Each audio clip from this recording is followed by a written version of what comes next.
back. It's your girl, Yummy.com. Thank you for joining me, internet friends. Thank you for liking, subscribing, and overall vibing. If you couldn't tell, it's another 'Tis the Season Tipsy movie review. Last year, I did not do a movie. I did a music video. And this year, I'm going to do a movie / Christmas special. Lots of people have been obsessed with Sabrina Carpenter this year. She is undoubtedly one of the biggest it girls of the year, and we love and appreciate that for her. Last year she had an album called Fruitcake. This year it's on vinyl, and she also had her iconic Christmas song Nonsensical Christmas. It was really good. I liked it. I loved it. I still play it every year. I didn't listen to the rest of the Fruitcake album, but that's on me. However, again, Netflix decided she's so big we need to give her a Christmas special, which if you know anything about Netflix, if you're big, they will give you a Christmas special.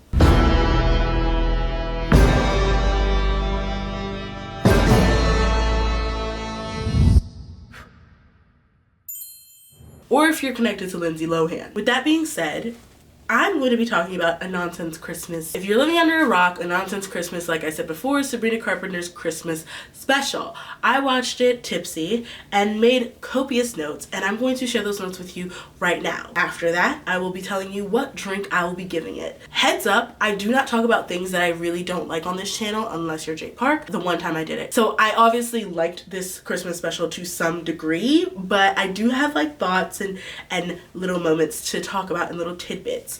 With that being said, I'm going to need my handy dandy and my holly jolly notebook. Okay. Wow, I opened up to a page that just said fuck Ticketmaster. Don't know what they did to piss me off so much. No, I do. No, I remember now. A Nonsense Christmas, my thoughts in succession. Welcome to A Nonsense Christmas. You could have been anywhere tonight, spending time with family, helping the less fortunate, but instead, you're here, half watching a big screen while scrolling social media on a smaller screen. And for that, I'm forever grateful. With some clips and stuff added into it, I'm trying to have not too many clips added because I don't want to be copyright striked. Netflix. Love to see her sister's name in the credits. If you don't know, Sabrina and her sister Sarah kind of have figured out this slutty to sweet ratio that she kind of lives in, that little pocket that she lives in, that sultry, cheeky vibe. I think it was really achieved based off of her and her sister Sarah kind of culminating a good way to fix her image. Not fix, but tweak her image or kind of give this persona. 2, immediately grinning because she's doing it's giving Marilyn doing a Dolly Parton impression. I think it opens up on this beautiful big sequence of her in this beautiful dress, and it is so Marilyn Monroe. Everything about her aesthetic is very Marilyn Monroe. It's been talked about to death at this point. She's worn outfits that made her look like Marilyn Monroe. She kind of gives the vibe of Marilyn Monroe. She also kind of gives the vibe of Fran Fine, but we digress. And I think she's worn Fran Fine's outfits. We digress. But her voice and demeanor is very fun, like a Dolly Parton, but very ditzy, like a Marilyn. It's very some kind of combination of those two things, and it's very good, and I really do love it. I said she's simply glitter personified and that old classic Hollywood beauty. She looks basically like the personification of glitter or gleaming. I don't know, something shiny and girly. Tiffany's should hire her. I don't know what Tiffany's doing. Jimin's at the war, guys. Okay, you need someone else right now to really grab that Dylan Sprouse amount of attention. Guys, don't worry, Jimin is coming, okay? And I think Sabrina may be your girl. She has the old Hollywood aesthetic. There's something so beautiful. It's you didn't get to have Marilyn Monroe wear your stuff and be your face like Audrey Hepburn was, and now is your chance finally. Tiffany, get on that. And she looks great in blue. Tiffany blue. Again, didn't listen to Fruitcake, so I didn't know any of the songs that she sang individually, because she sings songs and then she has duets, and the individual songs she sang all seem to be originals, I think. So I was just saying I hope that this is an original song because it's so cheeky.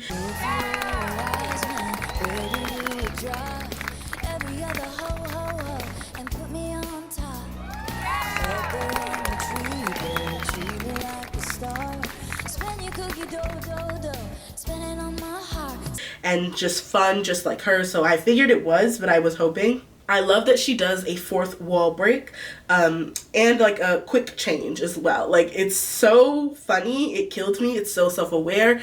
It gives a nod to her her actual nonsense song where she breaks the fourth wall, where she's like, so good,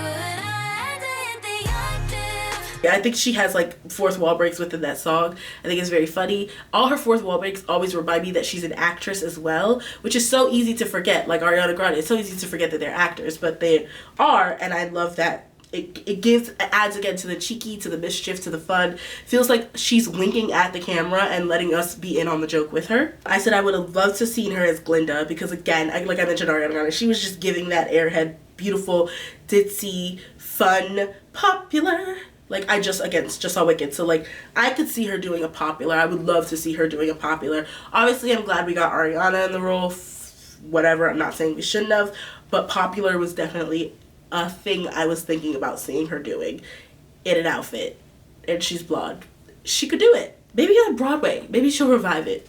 Maybe she'll be the new Glinda on Wicked, because she never got to do Katie Heron with Renee Rapp. Sabrina makes her Broadway debut as Katie Heron in Mean Girls, the musical. I love this because also the person who's playing Regina George at the time is Jimmy Award winner Renee Rapp. So it's really the pop girls of of today, not the pop girls of today as the theater kids of yore. It says, I wrote here down, espresso scene, : so I really wanted to make sure I knew what I was talking about. What is this Bob Mackie-esque outfit? Oh, okay, that's her white feather outfit. I think she's making an espresso, basically. It's right before Tyla comes. She's making an espresso, whatever. She has this Bob Mackie white outfit on. I don't know if it's actually Bob Mackie, but it looks hella Bob Mackie. It looks very much like something Cher would have worn on the Cher show.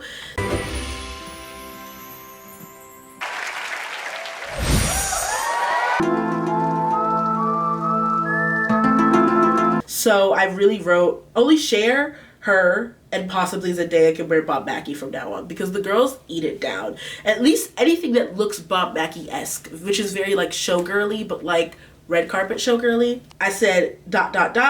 Tyla is here too ... Her necklace is big. That's all I got to say. They are very pretty. I know I didn't write this down because I was trying to be nice and I didn't want to say anything negative about this special. I don't know why Tyla was here. I hated every moment of it. I already have like not a beef with Tyla. Obviously, I'm not beefing. Any girl who's beefing must be beefing by herself. Beefing with yourself because you do not exist in my world. Is what Tyla would say to me. Because I don't have a beef with her. I just like, something about you screams industry plant to me. Something about her personality seems like programmed robot. Sabrina Carpenter, and I'm gonna say this, is very good at giving authenticity on a clinical level. So much happened at once, but it's hard to process it in the moment. I'm just trying to make eye contact with you and be like as present as I can. You're Do you know doing what it. I mean? You're doing it. Yeah. Yeah, but yeah.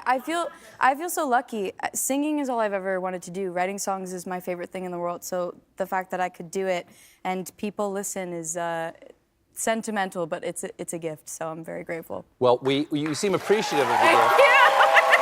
By that I mean she invites you in to her slumber party. You are one of her girls. Like, she makes that connection feel real, even though if you truly think about it, what the fuck do you know about Sabrina Carpenter other than she broke up with Barry Keoghan? Like, what do you know about her as a factual human being, about any of her policies, about who she is as a person?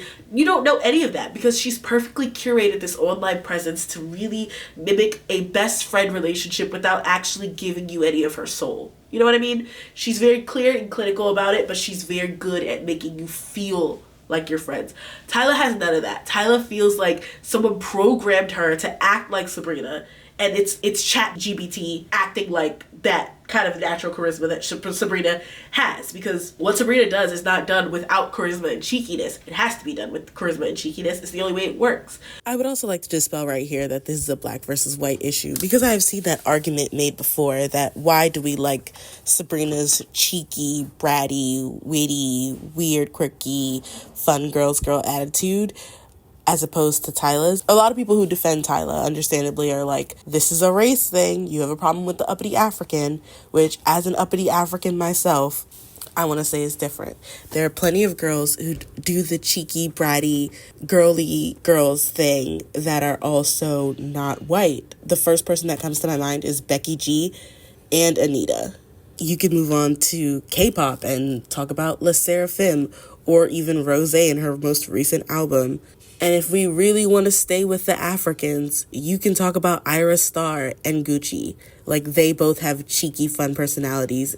I think the reason why she gets hate is because there's something that feels a little bit disingenuous and hollow about her cheeky, bratty, fun quirkiness. It seems a little bit more robotic than any of the people I just mentioned, including Sabrina.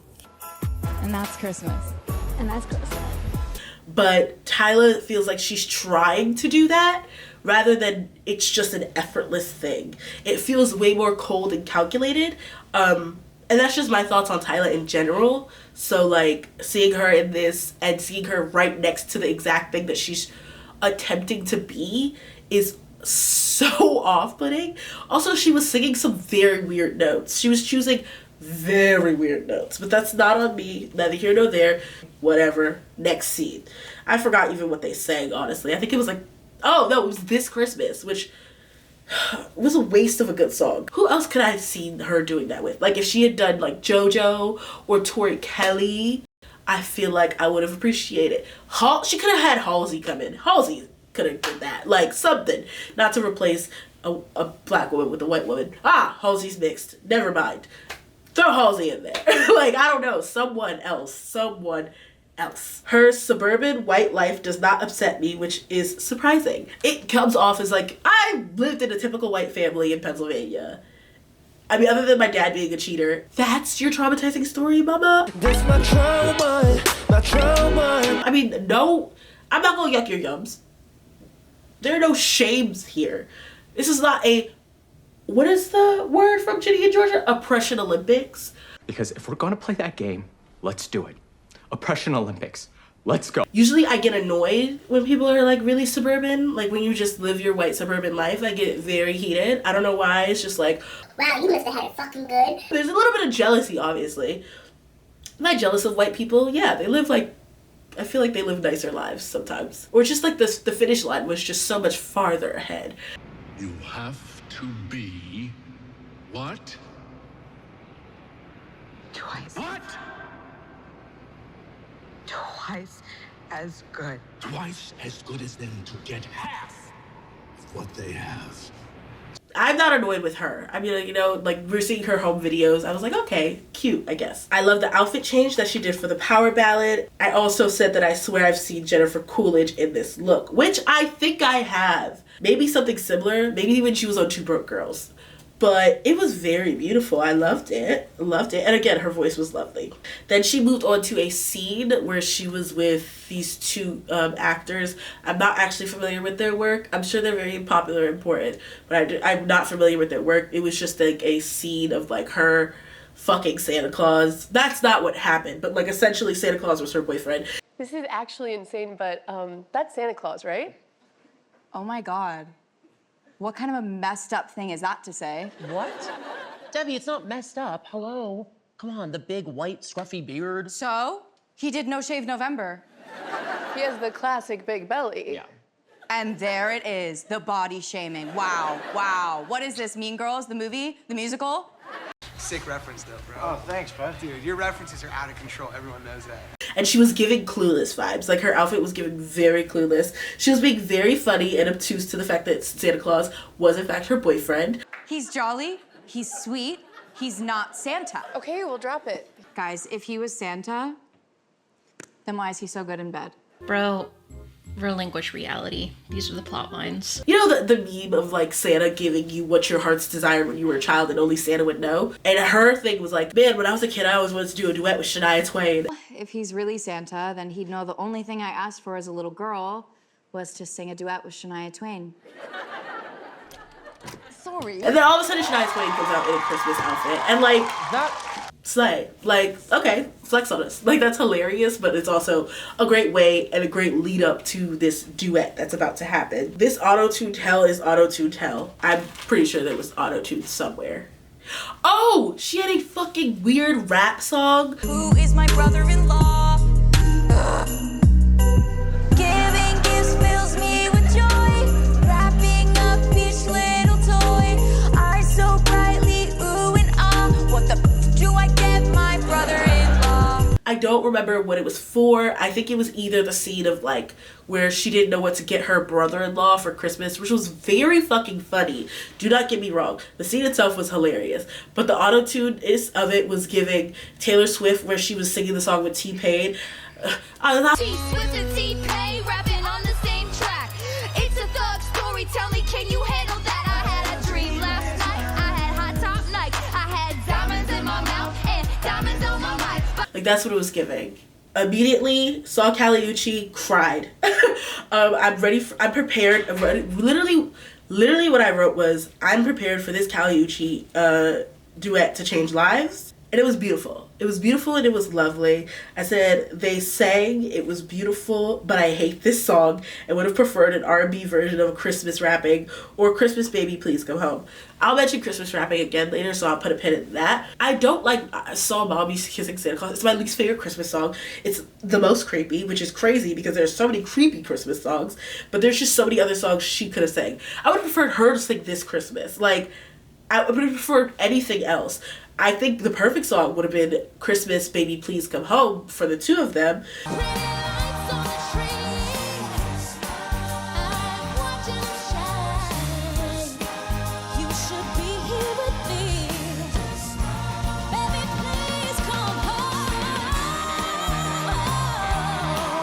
And it could have been a little bit more fun, a little bit more still by the fireside, still very sultry, but like lovely, and a fun rendition of that. But I digress. They did what they did.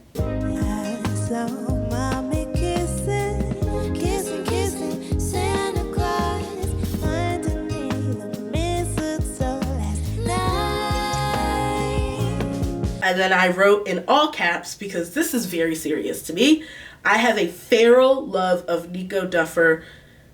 How did they know? Hi, fun fact here. His name is... I'm Nico Haraga. But I call him Nico Duffer because apparently that's all... Like, I follow him on Instagram religiously, and his name is Nico the Duffer on Instagram, so I always just call him Nico Duffer, even though that's not his last name. That's crazy that I'm just learning this. Fun fact, I've loved him since Booksmart, okay? Well, I got no problem with a filing cabinet. I would make passionate sex to Molly Davidson. Really? Yeah, I just put it back over her personality. And then fell more in love with him in Moxie. Okay, like there was this weird thing he did with his hands, the hearts and stars on his hands in Moxie, that literally makes my brain go.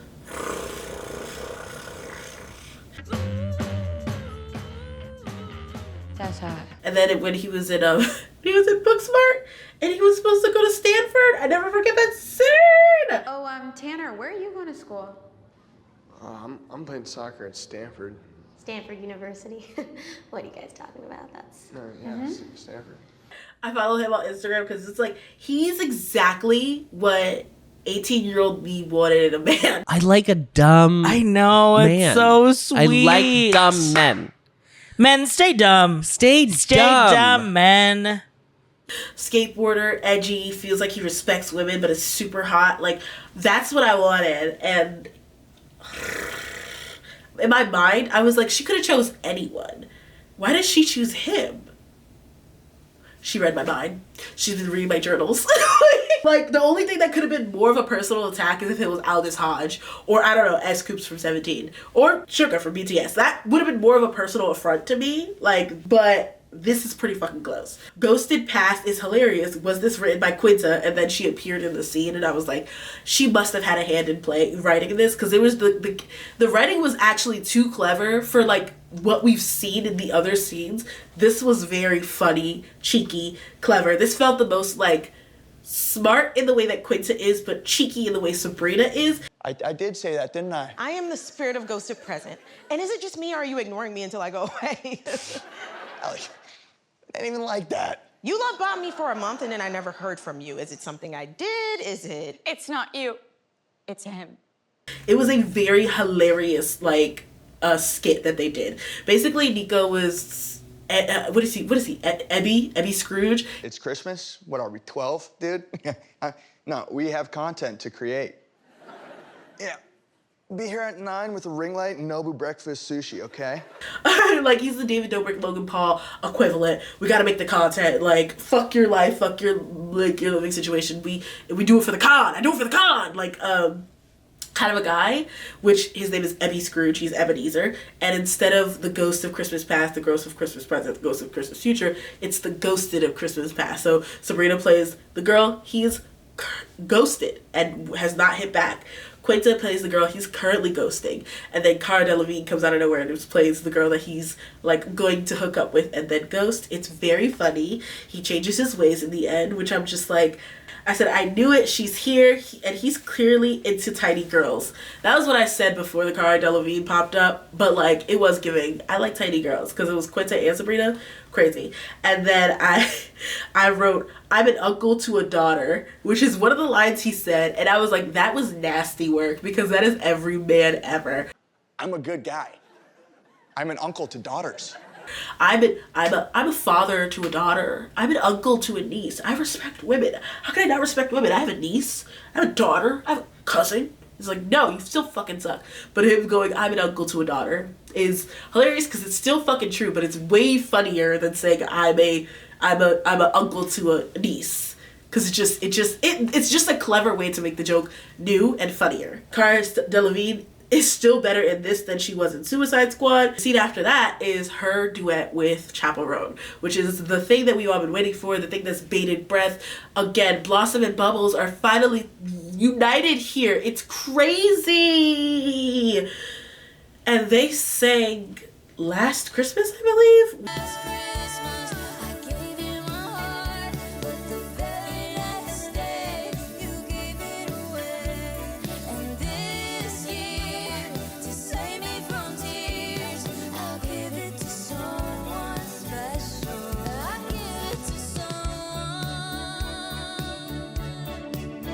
Which I said literally this. I'm going to read it word for word what I said. Okay, this works because it's uniquely feminine like Sabrina while playing up to Chappell's 80s Madonna Cher aesthetic. But this is so slow. I would have preferred something a little bit more upbeat because they both are great at ballads. They're beautiful at ballads, but I think one of their best things is how electrifying they could be in a really fun girly pop moment. So I wrote Christmas Wrapping, which is one of the songs I referenced before. So deck those halls, trim those trees, raise up cups of Christmas cheer. I just need to catch my breath. Christmas by myself this year. I would have preferred Christmas Wrapping. That does the same, but it's more upbeat. Or just do both, because that Tyla one didn't need to happen. Merry Christmas, Merry Christmas. Couldn't miss this one this year. Merry Christmas, Merry Christmas. She could have did Last Christmas with Chappell to open the show and then come back and do Christmas Wrapping with Chappell here. Or she could have opened the show with Christmas Wrapping up top with Chappell and then done this Last Christmas, this rendition of it, which is very beautiful, very cute. It had like karaoke vibes, which was giving me Love Me Again by Tay vibes, which I love. Love that for you. But again, I would have preferred to see them do Christmas Wrapping because it has that funny, funky 80s vibe that is, again, very Chappell.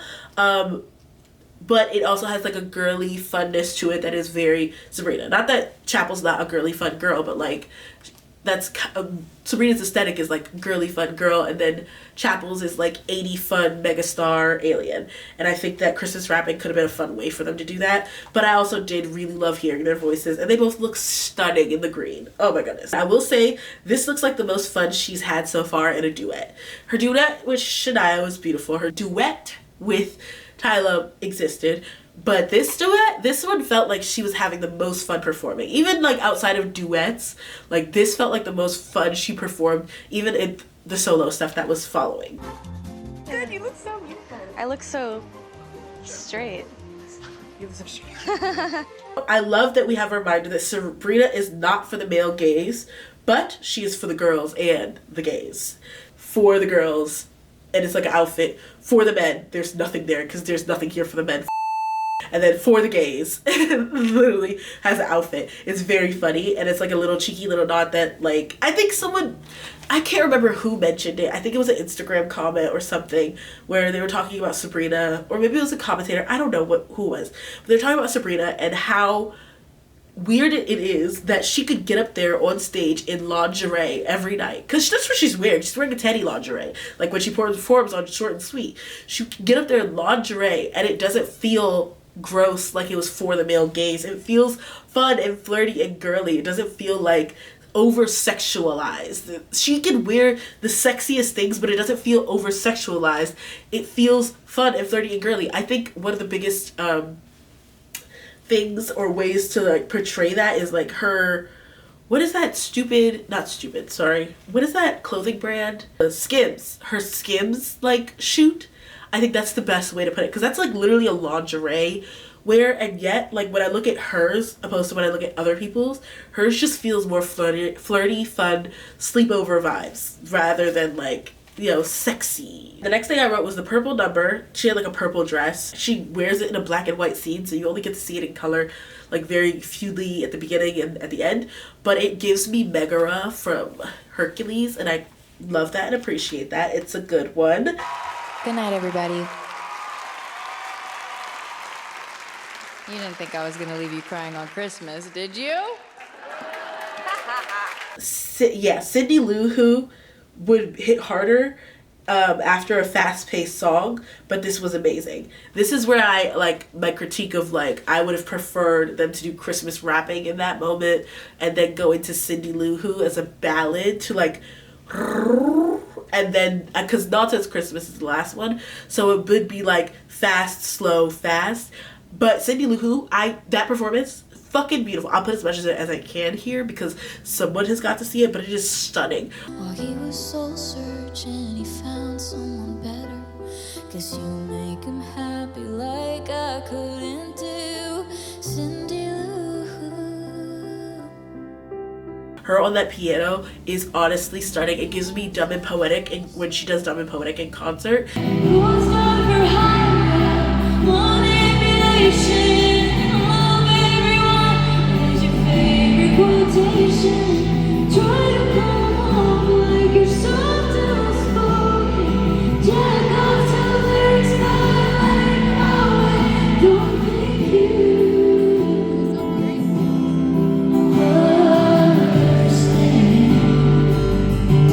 It gives me that kind of like freeing, beautiful vibe, which is crazy because it's literally called Cindy Lou Who. Yeah, and I literally wrote, Cindy Lou Who is the song that's going to stick with me forever. I think that it's just the way that she sang it, the way that she did it was a masterclass of beauty and excellence. I said, and then the last thing I wrote was, again, her last number was Nonsense Christmas, and I said, a Nonsense Christmas could have went on forever. It was everything she is. It's clever, it's cute, it's fun, it's cheeky, it is fantastic. It is a masterclass in Sabrina isms. Opposite of small, I'm talking big snowballs. You got a new toy for me, I'm not here trimming the tree. I caught the holiday glee, my true love gave it to me. She did a outro, which I didn't get on the tour, so I'm glad I got one here. Here we are, my special at its ending. Love you all and thank you for attending. I can't believe I kept it family friendly. Thanks. Oh, massager, thank you. But she's just so fun, and she's really stepping in and owning this idea of her being Sabrina Claus. That's what she wrote from Sabrina Claus. We did it all: fire juggling, lion wrestling, a live on camera birth. Of course, some of this stuff may have been cut out for time, but truly this has been such a dream. Thank you to all my guests for being a part of it. Thank you to you for being a part of it. Merry Christmas to all, and to all a good night. Love, Sabrina Claus. Of like her being this darling of Christmas. Like, she's really making Christmas her time and her aesthetic. Mariah Carey, watch out. If she releases a Christmas banger that can compete with All I Want for Christmas, which, let's be clear, there's no song that has been released that can compete with that yet. If she were to release one, she would overthrow Mariah Carey as the Queen of Christmas, because like her clothing aesthetics when she chooses to dress up in Christmassy stuff but still like have her corset and the oh my god, and her Jingle Ball look, or her Dick's Clark's, what is it? There's just something so fun and flirty about the way that she chooses to dress up the Sabrina-isms and herself in this Christmas garb, but it's still so Sabrina and cheeky and cute. Lovely. And then there's a joke where she says fuck twice in the beginning. You can watch with your aunties. I might mention panties, but don't fret, it's TV 14. Which means I'm allowed to say fuck 3 times. Fuck. Just one left. Anyways. Because it's PG-13, so you're only allowed to say fuck 3 times. So she says it twice in the beginning, and then she got her final fucking right at the end, and I was very proud of her. Fuck. I was like, yes, mama. Way to bring back the joke from the last one. I loved it. I thought it was very cute, fun, cheeky. It was a very good experience. Go watch it if you can with some peppermint hot cocoa or something. There are comedy specials, and there are music specials, and there are holiday specials, but who does musical comedy holiday specials? A lot of people. But do those specials have celebrity guests? Yes, they do. Everyone with a musical comedy holiday special does them with celebrity guests, and this is one of those. Which you would think that was the drink I'm doing, but I'm not. I'm not. Because I saw Sabrina on Stephen Colbert, who is one of my men crush of this year. Love him. And he made her an espresso martini. But it was an eggnog espresso martini, I think. In honor of me espresso, have you thought about possibly me eggnogo? That would be, you don't have to chug this one, just something, you know, for the publicity tour. There you go. Mm. Mm. Mm. Mm. Mm. Mm. Yeah. You know, I hadn't thought about it until now, and it's already shot, and it's out. Damn it! Make sure you have an amazing view. What are you doing? No, I'm the view. What? I have the alpha pussy. Take this away. That's really good. Wow. That is. Have you not, do you not with the nog? No. It's a simple question, Ms. Carpenter. Do you not with the nog? Are you surprised that I used a bad word? No, is that what it is? No, I'm not, because they told me I can curse backstage, and I forgot, because usually people are telling me not to curse, and so I came out here, and it looks like a church a little bit in here. Because it's free shipping on Christmas Eve. Somebody say ho. It really does, doesn't So it? I was like, don't curse, the Lord's upon us, and I was like, I shouldn't do that. Yeah. And you just did that. I just did do that, yeah. I do with the nog, now that you mention it. We're hitting the strip clubs! And I think that's the drink I'm gonna give this. Like, I could go with peppermint because it was very refreshing and lovely, but there was also something just so uniquely organic and Christmassy about it, but like not super on the nose Christmassy. Like, it was very much Sabrina's take on Christmas. Not gonna say it. Because I was put on this planet to serve and eat. Serve looks, not food. I'm not in the kitchen, I'd be serving looks. So it didn't feel as like traditional Christmassy, but it did still give you Christmas vibes. So that eggnog, espresso, martini, I think that's gonna be the drink for this one. With that being said, I'm Yummy.com. Thank you, internet friends, for being here, watching, learning, being with me. Don't worry, I'll be back. So stay tuned and happy holidays to you. Hanukkah, Kwanzaa, Christmas, all of them. Winter solstice, all of them. Peace.